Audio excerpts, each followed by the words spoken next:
கார்த்திகை நட்சத்திரத்தில் பிறந்தவர்கள், சூரிய பகவானை அம்சமாக பெற்றவர்கள். பாருங்க, இதனுடைய நட்சத்திரத்தினுடைய சிறப்பு பாருங்க.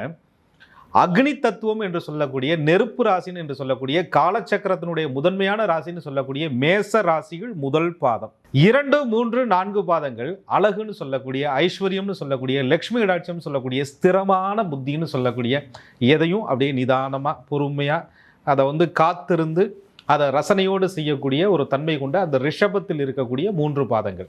ஆக இதை தலையற்ற நட்சத்திரம் அப்படின்னு சொல்லுவாங்க. சூரிய பகவானுடைய ஒரு அம்சம், அக்னி தேவதையினுடைய ஒரு அம்சம், சூரியனுடைய ஆதிக்கம் பெற்ற நட்சத்திரம் அப்படின்னு சொல்லக்கூடிய ஒரு நட்சத்திரம்.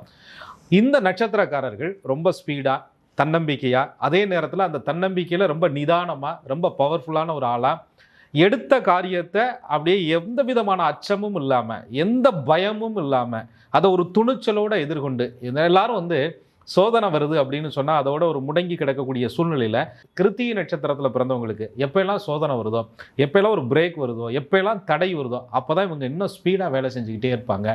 அந்த தடையை கண்டு அஞ்ச மாட்டார்கள். எவ்வளோ பெரிய எதிர்ப்புகள் வந்தாலும் அந்த எதிர்ப்புகளை கண்டு துவளவே மாட்டார்கள். பார்க்குறதுக்கு ரொம்ப சாஃப்டாக இருக்கிறாங்க, ரொம்ப ஒரு மாதிரி நிதானமாக இருக்கிறாங்க அப்படின்னு நினச்சிட்டு இருக்கிற அந்த நேரத்தில் சட்டுன்னு கோபப்பட்டுருவாங்க, சட்டுன்னு உணர்ச்சி வசப்படுவார்கள். அது மேஷத்தினுடைய அந்த தன்மை, முதல் பாதத்தினுடைய தன்மை இவர்களை வேகப்படுத்தும்.